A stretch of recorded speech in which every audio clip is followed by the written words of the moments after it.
Well students, past perfect tense में interrogative sentence में yes no type पढ़ने वाले हैं। आज ये समझने के लिए आपको थोड़े दिमाग की ज़रूरत है। तो no no no no no no, आपको ठहरने की ज़रूरत है ना? चलिए फिर हम आपको बताते हैं कि आप पास्ट परफेक्ट टेंस कितनी आसानी से इसमें इंट्रोगेटिव सेंटेंस जो होंगे उन्हें आप ट्रांसलेट कर पाएंगे। तो don't do let, let's go ahead and video last तक देखिएगा, समझ में ज़रूर आएगा। ठीक है, चलिए फिर इसे शुरुआत करने से पहले हम यस नो टाइप को समझ लेते हैं कि यस नो टाइप होता क्या है। यस नो टाइप समझने के लिए आपको एक चीज़ ध्यान रखना है, यस नो। यस नो यानी ऐसा कोई क्वेश्चन जिसका जवाब यस या नो हो। तो जैसे फॉर एग्जांपल मैं पूछूं आपसे कि आर यू मैरिड, आंसर होगा यस या फिर होगा नो। तो ये क्वेश्चन क्या है, यस नो टाइप का है, yes no type interrogative sentence है। इसी तरीके से अगर हिंदी में आप समझ पाते हैं तो जैसे पूछा जाए, क्या आप ईमानदार हैं, क्या आपने खाना खा लिया है, क्या आप सच बोलते हैं, तो ये सभी सारे क्वेश्चन यस नो टाइप है। आपको यही समझना है। हर कोई सेंटेंस जिसके शुरुआत में क्या शब्द आए वो यस नो टाइप है, और कोई ज़रूरी नहीं कि हर बार क्या ही आए।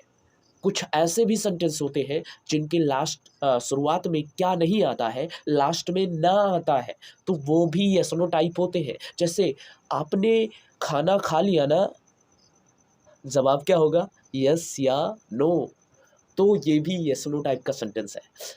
सो let's start my past perfect tense.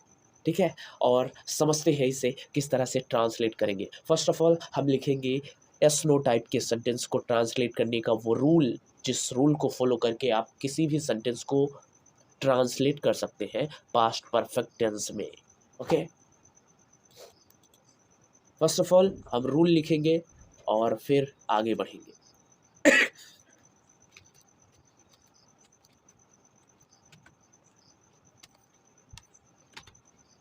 जब भी हमें किसी यस-नो टाइप को किसी यस-नो टाइप सेंटेंस को बनाना होता है तो सबसे पहले मेजर रोल जो होता है वो होता है हेल्पिंग वर्ब का। अगर पास्ट परफेक्ट टेंस में हेल्पिंग वर्ब को देखें तो होता है हैड। तो फर्स्ट ऑफ ऑल हम यूज करेंगे हैड। आफ्टर दैट अगर हमने सबसे पहले हेल्पिंग वर्ब यूज की है तो उसके बाद सब्जेक्ट आता है।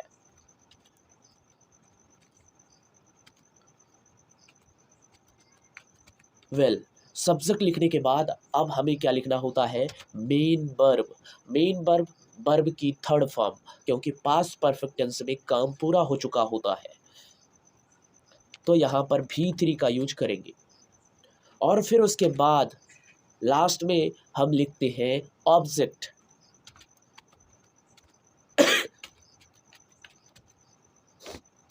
ऑब्जेक्ट लिखने के बाद जो भी बचा हुआ है अदर्स लिख देते हैं।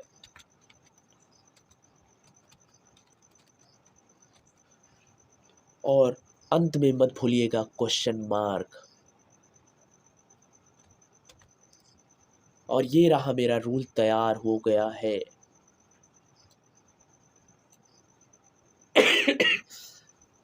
जिस रूल को फॉलो करके हमें सारे सेंटेंसेस को ट्रांसलेट करना है।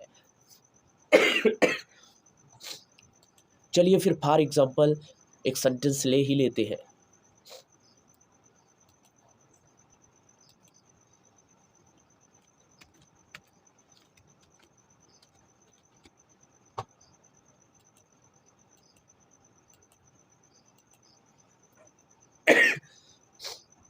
क्या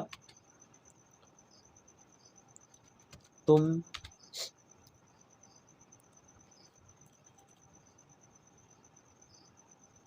जान पाए थे, जान पाए थे। क्वेश्चन है क्या तुम जान पाए थे। ये है हमारा हिंदी वाला सेंटेंस जिसे हमें अंग्रेजी में ट्रांसलेट कर देना है।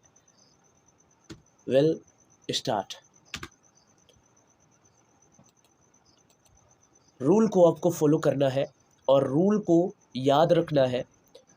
ज़्यादा कुछ नहीं, बस आपको ये याद रखना है कि जब भी यस नो टाइप का सेंटेंस होता है सबसे पहले हम हेल्पिंग वर्ब हैड का यूज करते हैं। तो यहाँ पर हैड का यूज किया हमने, और फिर उसके बाद हमें सब्जेक्ट यूज करना होता है, और सब्जेक्ट लिखने के तुरंत बाद हम पीछे जाते हैं। तो यहाँ सब्जेक्ट क्या है, तुम, तो यहाँ लिखेंगे यू, और फिर हम पीछे जाएंगे तो मुझे मिल रहा है जान पाना यानी जानना। यहाँ थर्ड फॉर्म यूज करना है, इसलिए हम क्या लिखेंगे, नोन। और हमारे पास अब कुछ लिखने के लिए है ही नहीं। क्या कि अंग्रेजी कभी भी नहीं लिखते हैं जब वो सेंटेंस यस नो टाइप का होता है। लास्ट में क्वेश्चन मार्क लगाएंगे और ये बन के तैयार हुआ हमारा सेंटेंस, हैड यू नोन, क्या आप जान चुके थे, क्या आप जान पाए थे। That's all in this video. I will meet you again in my next video. So bye bye. Jai Hind.